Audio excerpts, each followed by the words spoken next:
আচ্ছা ম্যাডাম, আমার মনে আছে আপনি শ্রাবণ মাসে এক এমন স্তোত্র পাঠ করার জন্য বলেছিলেন যেটা হুম আপনি খুব গোপনে কোনো ক্লায়েন্টকে দেন এবং ওটা পাঠ করলে শ্রাবণ মাসে বাবা খুব খুশি হন। হুম আজ আমি চাই ওটা একদম ফাঁস করে দিন ম্যাডাম। হুম দেখো, শ্রাবণ মাসে মহাদেবের কৃপা পাওয়ার জন্য প্রত্যেকেই কিন্তু মহাদেবের মন্ত্র বলো বা আমি আদার্স ভিডিওগুলোতেও মহাদেবের কিছু মন্ত্র আমি বলেছিলাম, যেমন শিবের দ্বাদশ নাম বলতে পারেন, পঞ্চাক্ষর মন্ত্র, মহামৃত্যুঞ্জয় পাঠ, যেরকম আমি বলে শিব স্তোত্রম, শিব চালিসা, সব কিছুর কথাই কিন্তু আমি মেনশন করেছি।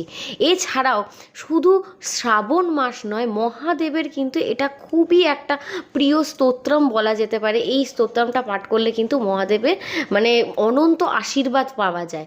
তো সেটা কি, সেটা হচ্ছে রুদ্রাষ্টাধ্যায়ী পাঠ।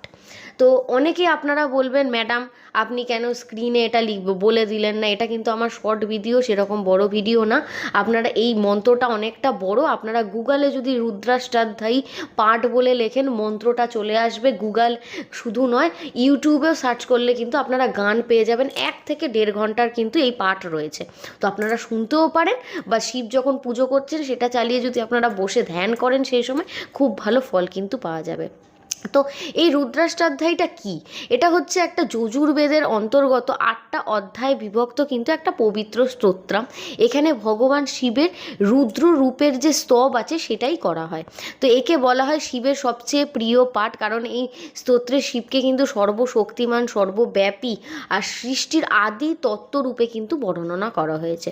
তো এই পাঠ করলে কি হয়, আমাদের জীবনের যে মানসিক অস্থিরতা বলেন, জীবনের যেরকম বাধা আসছে, চাকরিতে যেমন সমস্যা অনেকের থাকে, শত্রু প্রচণ্ড যাদের হয়ে গেছে, রোগ দুর্দশা জীবন থেকে যাচ্ছে না, কর্মজীবনে উন্নতি চাইছেন, পারিবারিক শান্তি, এছাড়াও যাদের পিতৃ দোষ রয়েছে তারা কিন্তু এই মন্ত্র অবশ্যই করতে পারেন। খুবই অশেষ কার্যকর বলা হয়ে থাকে।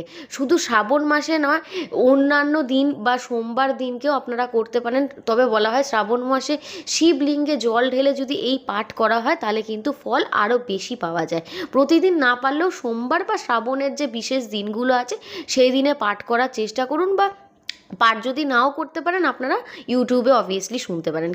অবশ্যই সকালে স্নান করে বিশুদ্ধ বস্ত্রে করুন, সামনে শিবলিঙ্গ রাখুন, প্রদীপ, বেলপাতা, একটু গঙ্গাজল বা দুধ সহকারে শিবকে অর্পণ করুন। তারপর আপনি যদি ওম নমঃ শিবায় জপ করার পর যদি রুদ্রাষ্টাধ্যায়ী পাঠ করতে পারেন তাহলে কিন্তু মহাদেব খুবই খুশি হন, সন্তুষ্ট হন এবং মন ভরে তিনি আশীর্বাদ করেন। আর মহাদেবের তো কিছু চাই না, উনি তো অল্পতেই সন্তুষ্ট। তাই নিষ্ঠা সহকারে যদি অবশ্যই শ্রাবণ মাসে এই পাঠটি আপনি করতে পারেন বা শুনতে পারেন, জীবনে কিন্তু মহাদেবের কৃপা অশেষভাবে আপনার সাথে থাকবে।